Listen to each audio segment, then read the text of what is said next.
Nearly blinded by the sun here in the Botany Bay National Park, but that's the lengths we'll go to bring you this Jaguar's E-pace.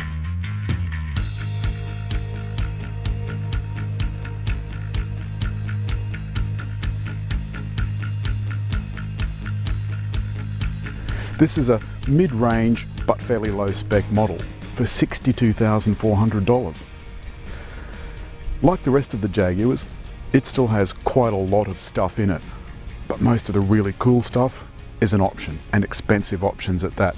I'll put a list of some of the options in the article, and it's a shame that such a beautiful car doesn't have more stuff in it standard. Some of the things that are not in this car is digital radio, Apple CarPlay, but then that's not in any Jaguar. And other really cool things like adaptive suspension and drive modes, well, they're an option too. And I'll put the price of those in the article as well. But of course you still get the basic things that you get with all Jaguars. Fancy aluminium construction. Still, this weighs about 1,800 kilos and some change.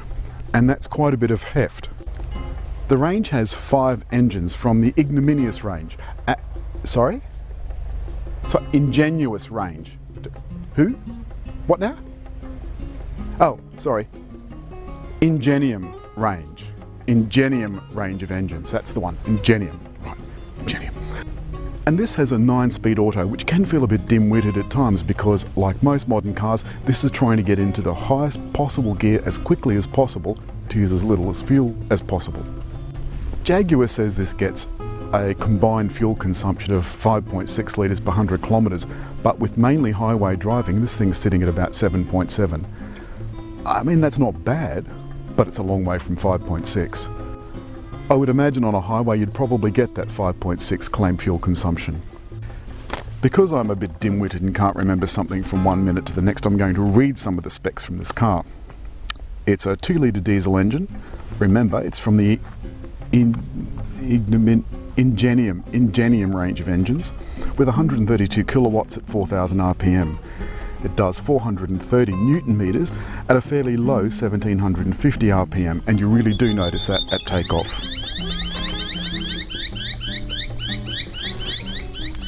Really? Oh, shut up! It worked. 0 to 100 though is a fairly leisurely 9.3 seconds.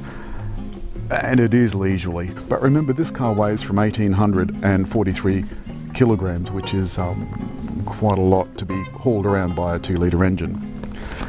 Here's some of the things that this car has in it. It has passive suspension.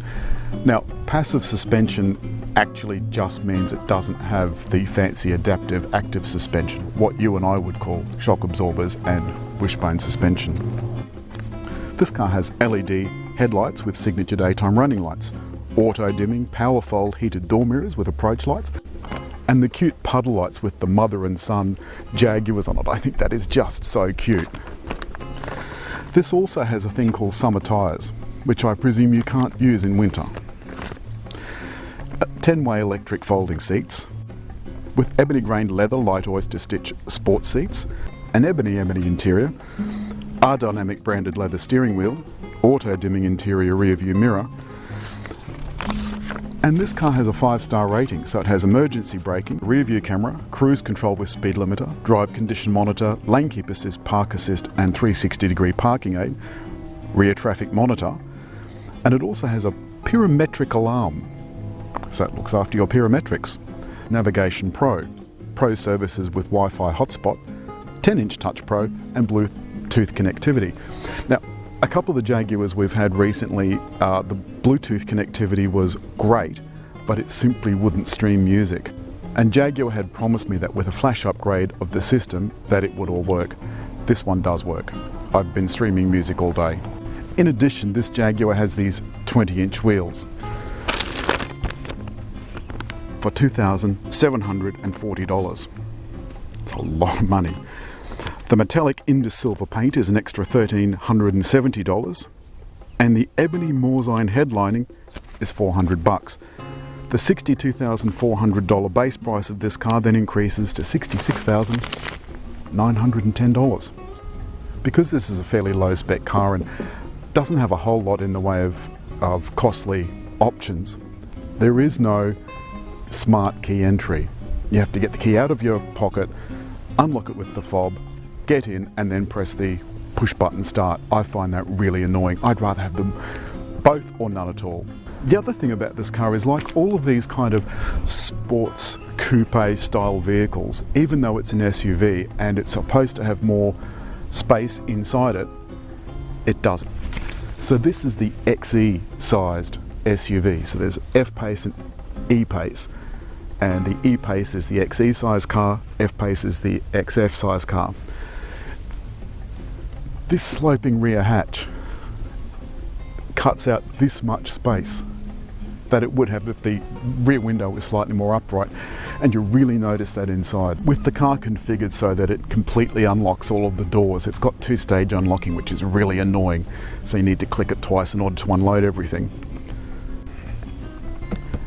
There's even an option to take out the engine size badging, which I think is just bizarre.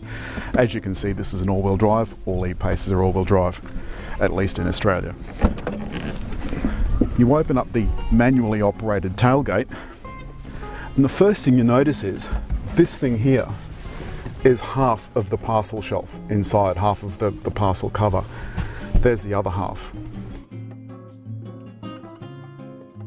And there's a fairly high parcel floor. Underneath is a space saver spare. There's a surprising amount of space back here. There's a good 4 or 5 centimeters of space between my knees and the seat in front, and my feet slip easily under the seat, which doesn't always happen. But the front seat is where it's at. It's got all the usual Jaguar instrumentation, but this doesn't have the fully electronic Jaguar dash. That's an option.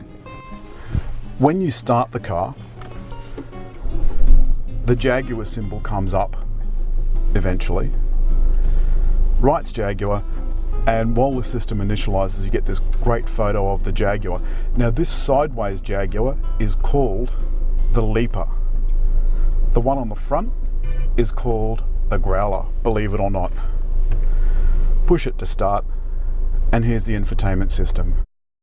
And of course, Sir William Lyons said that all Jaguars had to have space, grace and pace.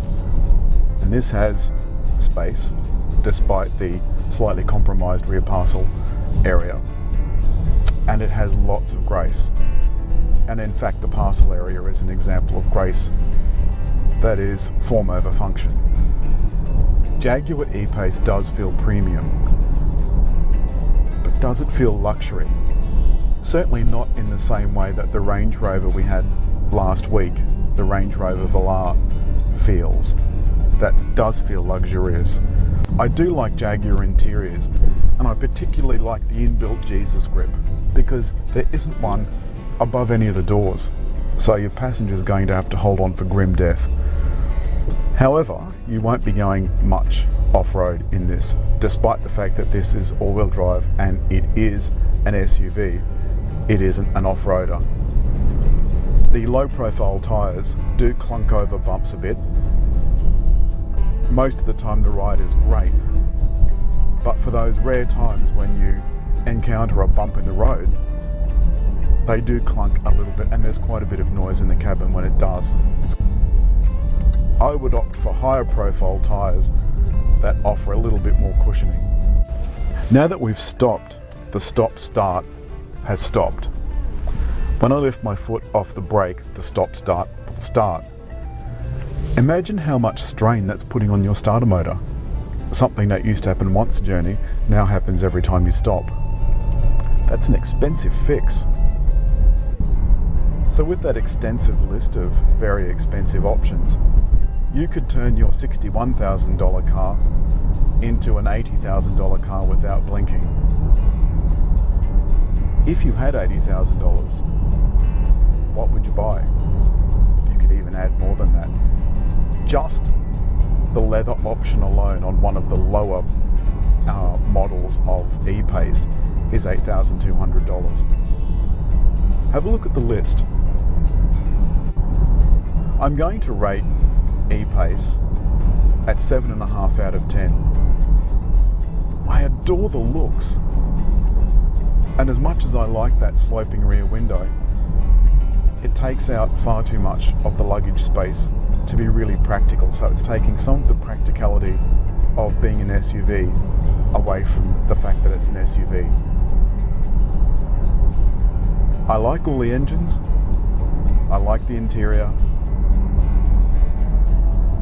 But I don't like the list of options.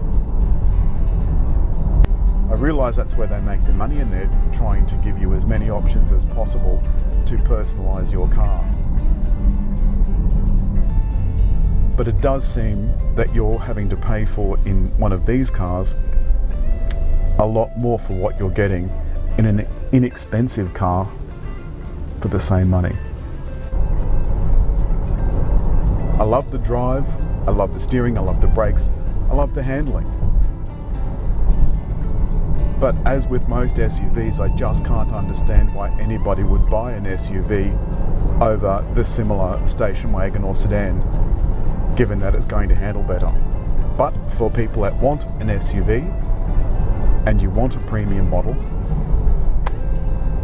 this is as good as any on the market. Don't forget, subscribe.